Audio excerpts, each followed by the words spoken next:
Hey, cheers, salud. boys. That was a good trip so far. What are you drinking? Just Pacifico. Daniel? Apple juice. Apple juice? No, it's With not some apple. what? Apple juice and what? It's Trader Joe's orange, peach, mango, and Hennessy. Hennessy, huh? Wow. Warm you up? No, I'm cold. It's because you're wearing sandals. We need a better fire pit. That's good. That's good. Wow. Um, But anyways, we are out in Anza Borrego, and this is going to be the first episode of this series. We can definitely, you guys can definitely be expecting different locations, but the same style of raw conversations. yeah, we're gonna call them campfire talks, Let's go. and it's just real buddies around a good campfire or a pit, and just No edits. just catching up. You know, Yeah, that's right. it's good. So let's it's kick it. So it's been amazing. Last 2 days, lots of driving, lots of good food, lots of good drinks, and man, it's been awesome. Yeah, it's been good. It's my first time in Anza. Really? Yeah, Wow. and I definitely was surprised Yeah. because I would always hear about it, obviously, because it's San Diego County and I'm Orange County, Yeah. and it's probably nearly the same distance as going to Joshua Tree. But coming to Anza, in my opinion, because I don't climb, Yeah. this is better for what Mm. our lifestyle has than Joshua Tree offers. Yeah. And the scenery out here is insane with the ocotillos and the chola cactus and is it chola or cholo? Cholo. He's Cholo. from, he's from Downey. Right, yeah, the cactus. Also the color, dude, desert colors. Dude, the structure, like, this is probably the craziest. Like, driving through like this type of formation is nuts. Yeah, Like, created what, billions of years ago? with the water. That's how all that stuff, I think, happens. Like all the canyons and stuff is through water. Wind and water. Yeah. Yep. That's pretty nuts. Yeah. Pangea or no? No Pangea. Pangea.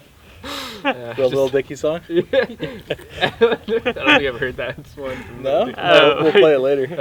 Okay. We'll play it for you guys in the background. So you and Daniel would go on trips pretty frequently together, right? I wouldn't say frequent. We did some good trips together, though. Yeah. Yeah. Yeah. First trip we did, I wouldn't even call it a trip. It was the first time we met, right? Was Santiago Peak. Down the street from us, yeah. And I don't know how that happened. I think it was supposed to be like a bigger run than it actually turned out to be. It was an Instagram like invite Yeah. by one of our friends. What's her name? Which one? Kylie.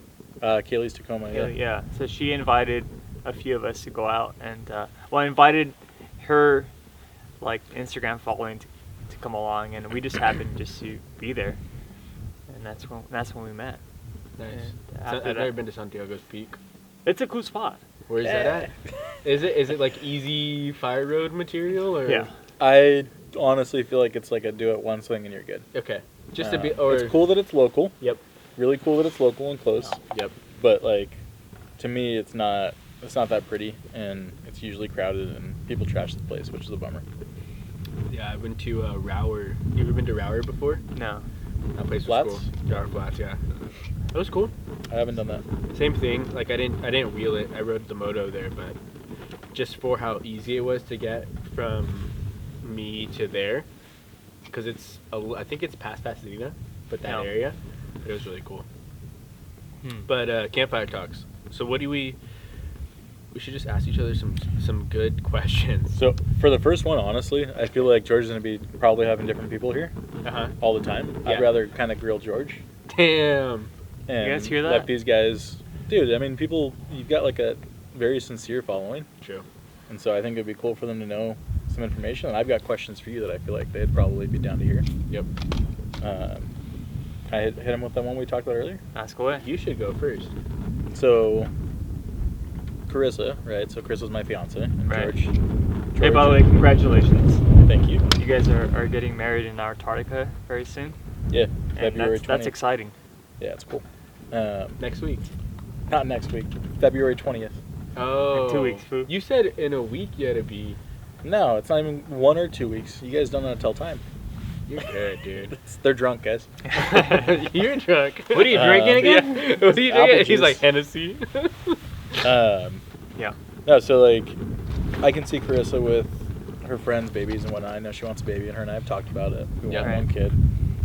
I'm somewhat impartial, but you guys probably know that George just had a kid. Woo! A little Dalia. And so I want to ask kind of what it feels like to be a dad as someone who's thinking about becoming a dad probably in the next couple of years. I'll tell you this much, guys. So it's never the wrong time to have a baby. That's something that we've learned as a couple with me and Isela. You know, we always thought we had that mentality like we were waiting for certain goals to be accomplished, and it was like we just happened to have Dalia, and it's been a blessing. So, like, for you, has your life, like, transitioned at all? Or has it been pretty much similar with just a different focus to what you need to accomplish? It has definitely transitioned, but I think Hisela, well, my wife has played a big part in that transition. The support has been a big play on that. The fact that I'm allowed to still come out and call this work has worked for me. Yeah. And you know, I was calling her. I called her earlier, and I'm like, dude, like I love coming out with the boys and coming out and having a good time, but I miss you guys. But I think that's like, it's just one of those things that's gonna happen. You know, when you're a new dad, like you miss that like baby cry, and you miss that like wake up call at 3 a.m. But to be able to call this work, I think, and be supported by your wife and the people that are around you, I think it's been a big pivot, but that has been the foundation of that like solid like, hey, I support what you're doing, and go out with Daniel and Jaime and do what you love doing. Yeah. She's not wanting you, because at the end of the day, this is your work. Yeah. So for her, for your family, Yeah. which is amazing, because when Talia becomes like, 4 or 5, Yeah. you can probably bring her on some of these trips. Oh, dude, hell yeah. And so for her to be like, yeah, my dad does X, Y, and Z, and then all the kids at school will be like, damn, What the heck? no Hey, way. but it changes. Like, just, I mean, this is what I do. This is what I've embraced for the past couple of years, and this is what I want to do in life.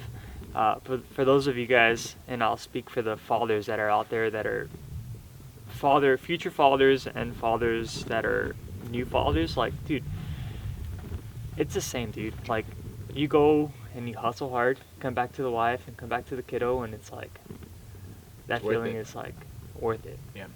You Okay. know? Can I call a timeout and just say, like, like in movies you used to see in like elementary school, they do like, dad comes to work day type thing, Yeah. or like comes to school and like Yeah. your dad like says what he talks about what he like works, Yep. like YouTube star, like Oh my god. It's like- YouTube star. like can you imagine that, like YouTube star and then like professional gamer, like Yeah. we're living in a really weird like It's pretty time. nuts, It's yeah. crazy, but It's- that's rad, man. You're camping right now, and like the people watching this, right? So we've talked about on this trip how genuine your following is, and Dude. we've ran into people. So like we stopped for burritos on the In way here Westminster. in Westminster, like right near the shop, and That dude was walked nuts. by George and like tapped him on the shoulder and was like, "Yo, like best to meet. I watch your channel. I got a Tacoma right there," which is just insane, right? Like I was like mid-bite of my Cali burrito. So was I. And Mid someone bite texted- of the taco. It was like a al pastor taco, and I'm just like, I almost choked. You were shook. And then we ran into 3 people on the trail today that, like, we saw probably like 7 people, and like Yeah. 3 of them called out and said they know George. We were driving, and we did the typical where it's like a single trail. You have to kind of go up to the shoulder. Right. And I think you can tell, like, the people that would follow you or, Tiny Rico or whatever, but because the guy had the Forerunner, the Mhm. Bajas, tent, like, he was dialed. Yeah. And he's the one that slowed down and rolled his window down, and I knew he was already saying it, but for me, like, for me to see it in person, I was like, at first I didn't believe it. Yeah. And then when we were taking off from Westminster, I was like, alright, here we go. Are you Busta Beat George? Yeah.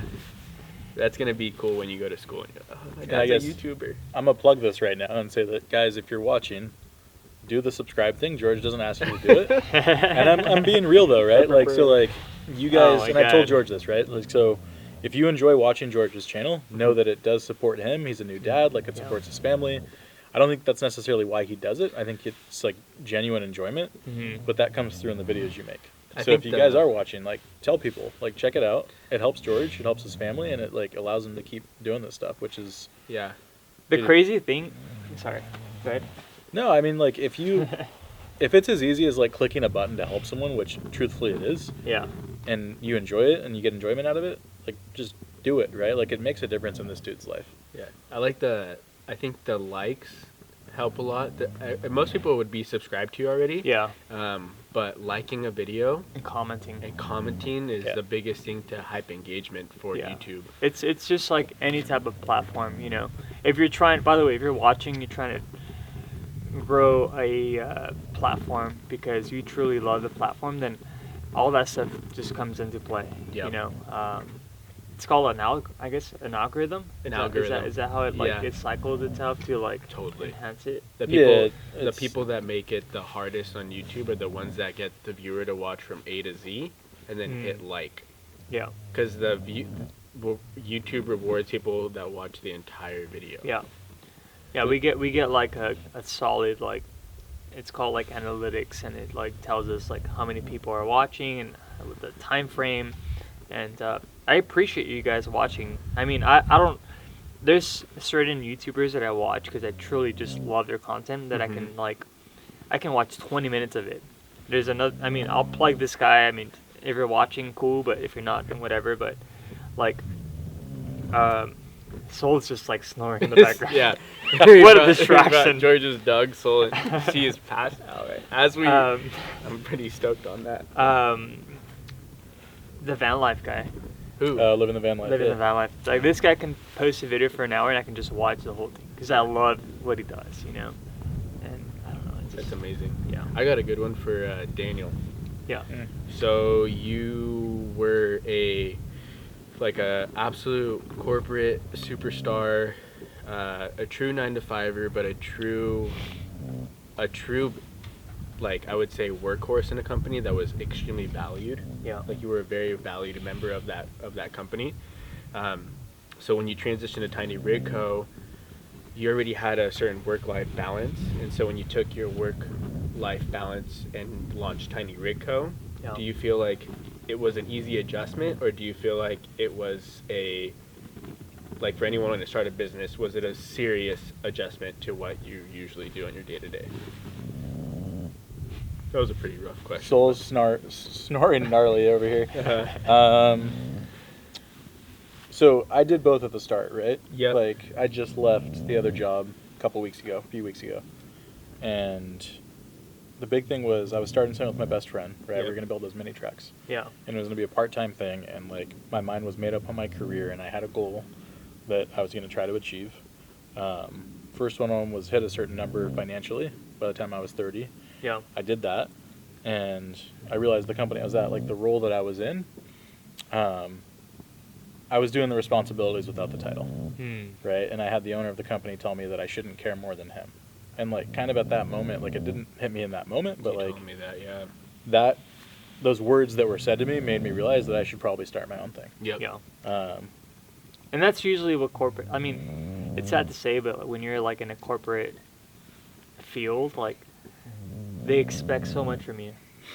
But And they it's don't. like- But they're not going to reward anything Yeah. on top of that, unless And- you take it over or invest and are part owner. You know. And people like Daniel, like I'll tell this because he's my homie. Like this guy goes over the top. Like his title's this, but he'll like exceed it, like way over. So. and- So how was that balance when? Sorry, Yeah. but how was that No. balance? You're like, yo, my question now. Yeah. yeah. So I guess the balance. No, it's fun. It's just like we're just like I want him to like give you guys a full Shazam. Yeah, give him the you know? real. Yeah. Yeah. So I think I struggle with balance. Mm-hmm. Yeah. Right. So anything I do in my life is I go all in. Yep. I don't have a ton of stuff that I do. I've got like always very narrow hobbies. I've got a narrow like span of friends, and I'm just all in with everything with those things. So the hobby itself, right? Like if I look back at it, I think I'm kind of dumb for not thinking that it would have turned into a career at some point. Yeah. Right. So my big thing was, 5 or 6 years ago, I got super into. I learned what overlanding was, right, and I got super into it. Wanted to find a used truck, and like my personality, like I bought a TRD Pro because I don't know how to like have any sort of balance at all. Mm-hmm. Right. So it's just I'm gonna buy the best truck, and that's gonna be good enough for me. Then Yeah. you go and you research, and you figure out that like you can do way more than that, right? And then it freaking snowballed, and I got super passionate about it, and it became. I mean, I said it, super passionate about it, right? So it's a really strong passion. Yeah. So This is Like- prior to you starting Tiny Rig. Yeah. yeah, This is like, how many years ago? What, like 4 or 5? I would say I got super stoked on off-roading, overlanding, camping, like 4.5 years ago or so. Yeah. Started with camping in a Prius, right? We've talked about that before in like that walk around video. Hey, by the way, that Prius was like hooked up like sound-wise. Like that thing bumped. It, was, it really did though. It was fun, dude. It's, but yeah, I think people say like if you do what you love, you don't work a single day in your life, right? Yeah. And that's where like the Tiny Rig thing is. There hasn't been a single day where it's felt like work, Yep. Mm. right? Like, And that's crazy. That's crazy, dude. Like to go to work, but it's not work, and it's just like you just enjoy it, and you see like the fruit that it brings to like overall. Like that's nuts. Yeah, and so like the super gnarly thing, right, is like I just said that like I had this number that I wanted to try to hit financially Yeah. at a certain point when I was 30, right? I wanted to hit a number. I did it, and like it felt good in the moment. But now like I've taken a significant pay cut, Yeah. and it doesn't matter, right? And I'm 33 now, right? So like within 3 years, I realized that this number that I thought was super important Mm-hmm. really doesn't mean a ton, Yeah. right? So it's like I've had this conversation with employees at Tiny Rig is like, come up with a number that makes you feel safe and allows you to live the lifestyle that you live. You may not ever make like a crazy amount of money, but like what's that number that makes you feel safe? And it's like my salary has basically been cut in half since Yeah. I started Tiny, but You're comfortable, and you're helping others do what you love. Yeah, Dude, you're building a full company. Yeah. I'm camping and I'm able to do that. Yeah. I'm able to pay the bills and not have like that financial stress, which I mean, like there is an adjustment, right, to taking a 50% pay cut basically. Yeah. But at the same time, like I forget who said this, but someone told me like we build fun in the industry, Oh yeah. I love that. right? And it's the most rewarding and like so I have IT background. Like I was an Yeah. IT director and I did a lot of strategic IT stuff, and before that it was like help desk type stuff, right? So you're troubleshooting issues, and like the lack of gratitude for that type of thing versus you go in and taking someone's like stock truck and turn it into like their adventure vehicle. Literally day and night. Yes. And this is kind of cheesy, but like Yeah. I think you're building someone's dream. Ooh. Because when we that's grow up, That's good. like when I was 20, dude, I remember when I was like 23, I had like a dream Yeah. of what I wanted to have for like truck and a business. Yeah. And so if you have someone like Daniel that's like the mediator Hmm. and kind of like the conductor of your own dream, and you're like, I will Hmm. pay you to Yeah. make my dream happen, and you pick it up and Mokos, dude, your dream is there. He's like a dream maker. Yeah. No, but yeah, I think you've definitely changed the game for a lot of us. Yeah. And I'll speak for myself. Like, dude, you guys have seen this thing transition, and that's like this guy. Like I've told him, hey, this is basically what I told him. This is what I want to do. This is what I need, and he made it happen. Yep. And for a lot of people that are retired, they want to travel, Yep. Yeah. and to be able to have such a capable tool, not toy, but vehicle that can just take them anywhere they want and just get away from, dude, the city, man. The Yeah. city is like toxic sometimes. You just go out and like, there's more to that. Yeah. I grew up in the motorhome. This dog. Yeah, I know. I'm stoked though. She's had a good day. I grew up like in the motorhome trailer moto world, and I didn't know this existed, Yeah. which it did, but it was in like Australia, Africa, probably a little bit here in the United States. But by the time when I was probably like 14 years old, that stuff didn't exist here, at least. So for someone now, down the street, and a good friend of mine, Yeah. that now if if I was 14 years old and I had, my family, and we said, we want to go explore, but we don't want to buy a motorhome. Yeah. This is way sicker. On the back of a F-250, you put a alu cabin. Yeah. And you tow the toy hauler. Dude, and it's almost the same price as buying a pusher motorhome. You know, And you're buying a 250 diesel with the alu cabin. solid. Almost the same price as the pusher. And while we're talking, we're gonna be rolling some B-roll of like the builds that this guy yeah. does. It's like it's absolutely nuts. Yeah. Hey, dude. By the way, before we switch gears, I'm proud of you, man. Yeah. Thank you. Like this is barely 2 years in the making. You've been in business for not even 2 years, No, like a it's- year and a half. Literally 1 year. Yeah, you blew my mind. I mean, I was for a 1-year-old business, and you've done how many builds? Probably pumped out a tiny rig. 50 plus. 50 Are you plus. serious? How just to like give people like a really like business perspective, like your shop is what, like 37 square foot, 2,200 square feet.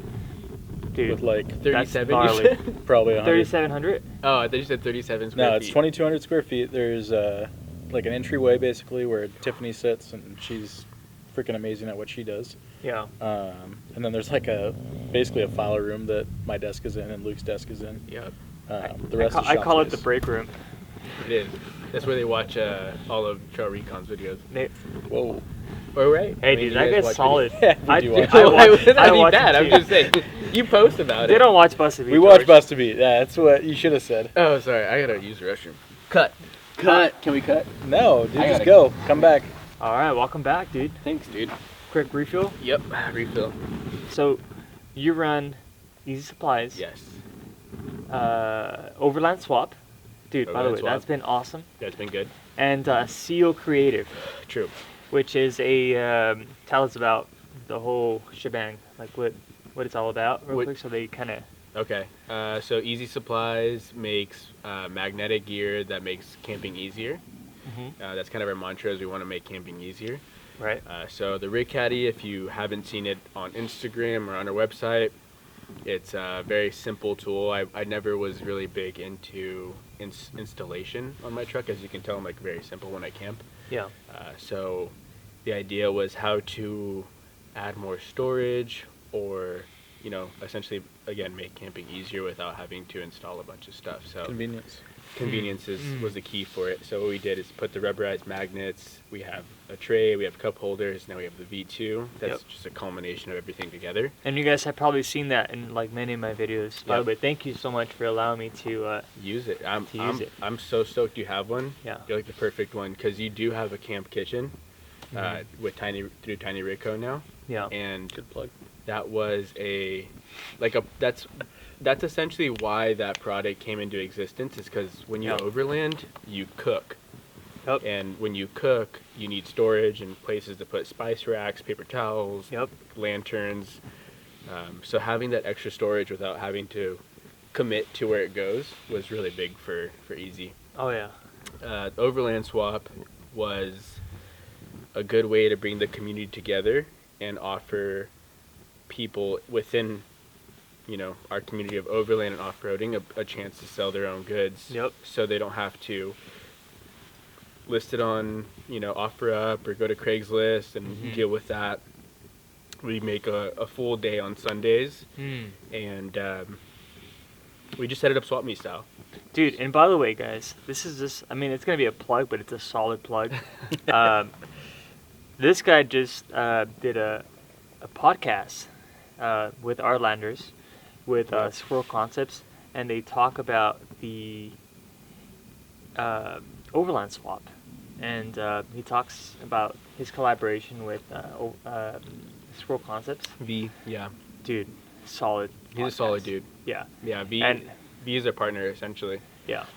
So Eezy Supplies is the one that puts on the Overland Swap, and then Mhm. Squirrel Concepts essentially like hosts it, Yeah. because they have a really, really cool spot in Yeah. Long Beach.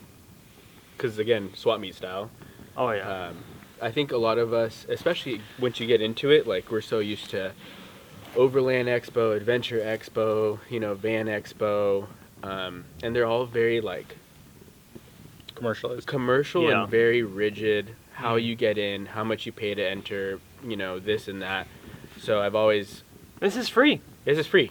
Yeah. Yeah, so we just throw it because we really are stoked. Like, you sell there, and you can attest to how well of a outcome comes from you being there. Yep. If you're a vendor, or yeah. if you're a small business owner, dude, this is a spot, and this is not because he's my homie, but this is a place that you want to be at. Like, not really to sell. I mean, the sell is the plus for me. It's always been the plus. Make the money.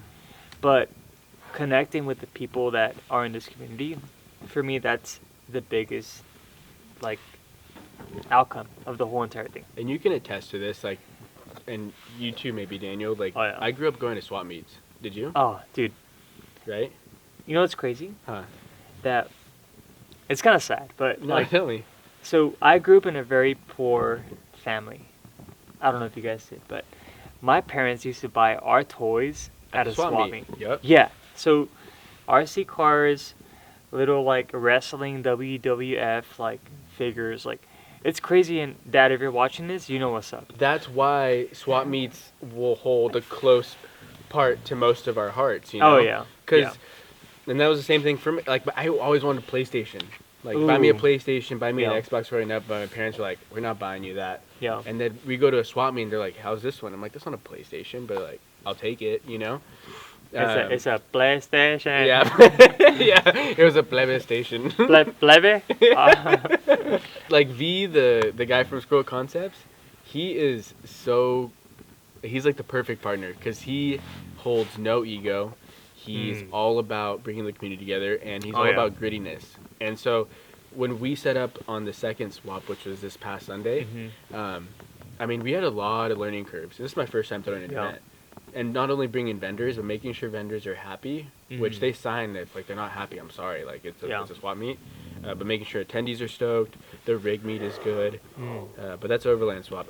You came to the first one, I think, right? Yeah. That one was a little smaller. The second one was bigger, I would say. And the first one, honestly, was so big that you couldn't find a spot to put my truck. So Yeah, you did. that's rad that it was bigger. This time we had stuff going on, and Yeah. I would have liked to be there, but But Seo Creative is easy. That was just like, interestingly enough, Seo Creative wasn't that when it started. Seo Creative started when I went full time by myself. So when I left my job and I wanted to take Eezy full time, it just wasn't realistic in the beginning because it was so, like, it was still pretty new. Like, we didn't have the numbers online and retail to really support my lifestyle. So I knew I had to do something on the side, and so we did web development, digital marketing, content for a bunch of people. Like, small business was our way in.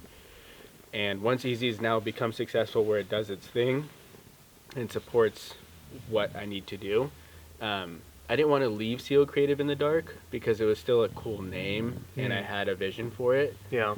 So all I did was within the beach communities close to us, so with Seal Beach, Sunset, and Surfside, I had good partnerships already with those surf shops, and so I decided to put on apparel what the actual locals call our town. So we don't call it Seal Beach, we call it Seal. We don't call it Sunset, we call it Sunset Beach, we call it Sunset. Yeah. So just presenting them with a catalog of what we do. And it's like, for me to make a catalog and digital product, and it's second nature to me. Like, that's what I do. I don't even make a product. I can present it as if it was created already. And it's been so successful, dude, because it is the simplest clothing collection I've ever designed, where it's one color print, one side, and a seal, and we just pump them out nonstop. That's sick. Yeah. But it's been good because it's also retail driven, because Eezy Supplies is very online driven, and then Overland Swap is an event. Yeah. So they all are very different. Can I real quick say something? Yeah. So we talked about this today, like in terms of like George's wearing Eezy sweater right now, and we talked about how I walked into a surf shop in Seal. Yeah. And saw your stuff and tagged you like years and years ago. Years right? ago, yeah, a long time ago. But one thing I found out somewhat recently, we met for breakfast down in Seal. Yep. And we walked into Harbor, which is a surf shop he used to work in, and like that's where I first saw Eezy. He still hand delivers like all the stuff to these shops. And I does love like it. the merchandising, which I think is like, again, genuine, sincere. Like that's big for me. I thought that was super rad. Yeah. And I think overall, this Campfire talk has to do with just running a sincere Operation. business. That's a good way to put it. You know, I everything I do for you guys here on YouTube and on all these videos that I post, it's like, this is what I love doing. So I'm gonna keep it as real as possible. I know Daniel at Tiny Rig does the same, and I can tell. And I'll tell you this because he built my truck, and this guy went With through a lot of resistance. I was like hesitant, but I'm so glad I did it. Super hesitant. But it's like he did it. He walked me through the whole entire process, and the same thing with Jaime. Like I've known this guy for a while, and to be able to camp and do this and talk about this and just like make it all mesh and like you said earlier, connect the dots between like different I don't know, different what? Different operations. Yeah. I think that's like the beauty of what we, especially us three, do, and so many people that we know in the industry. Yeah. Is everyone offers something different to the table. Yeah. And the moment you're willing to bring a plate to the table, and everyone can eat off that same table, and you're not trying to take someone else's plate, like, that's when you're gonna feast. So just this conversation and us talking today, right, is like this community, right, which I feel like all of us really are grateful for. Yeah. Is rad, right? And like people watching, they're part of the community, and that's like Tiny Rig wouldn't exist without the community. Yeah. Eezy Swap would not exist without the community. YouTube for you, like, literally wouldn't exist without the community. The community is your following. Like, that's how you actually are able to come out here and do it. Yeah.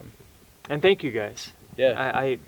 I'm sure I'll speak on behalf of us three. Like, we are extremely thankful. I mean, there is a lot of work that goes into it. Would you guys agree? Mm-hmm. Doesn't feel like work though, and right? underground. No, even It if totally it doesn't doesn't. feel like work, but like, there's a lot of like. Sometimes you bring it into your household, and it just kind of like there's a lot of stuff that goes behind having a business. But when you truly enjoy it and you bring back the fruit that it brings home, like it's like solid. Yeah. Can't remember on a podcast who we had recently, but the closing thought on it was like being intentional. And that's like so true when you start a business or you start friendships. Is like just be intentional with your decisions, and usually stuff will work out. Yeah. People are not going to want this to end. I don't want this to end. I want to keep filming, but we're probably going to keep the conversation I say going we once cut the it, camera put a new cuts. battery in, and just shoot another shot. No. Oh my god. No, we gotta just end it here. I think we're about to like finish this propane tank, and we're gonna be like left in dark. Okay. All right. Until next time. Hey, Campfire talk. salud. Salud otra Two good vez. times. Any last minute words? No, I'm good. We're good? Where is this pit available at? Ooh, yeah, that's a good one. Ooh, bustedbegeorge.com, baby. Yeah, hey, if you want to support him in a way that like doesn't really cost you money, just buy the parts that you need for your truck through him. Like that's the easiest way to do Ooh. it. Yep. Like it's just you're going to a website, you're supporting him instead of some giant company, and that helps him get out here. It's all there. And if you do buy the parts from me and you don't have an installer to do it for you, or you're scared to do it, then Tiny Rig will do it. We don't If you install don't other want people's it- parts And if you don't want to install... Oh my god! Hey, check this one out. And unless they're from George. Check this one out. And if you don't want to install anything or pay for an installer, buy a rig caddy because you don't have to drill anything on the side of your truck. It might scratch your paint though. Yo, that's mean. It's not. We- It's not. That is... It's really not. You gotta... Is that... Come on. Has it ever scratched your paint? No. Exactly. It hasn't. It's a number I'm one... just. This is like homie trolling, but no. Yeah, but I'm gonna be It's- honest. This was supposed to be one take. George cut it like 6 times. Yeah. So Oh my! I outed. Like this guy went to go puke. This guy went to go puke. So I had to cut it. Puke, haven't moved. All right, guys, we're out. All right, we cut. I feel horrible if I just had to watch that. Yeah. That was not good. That was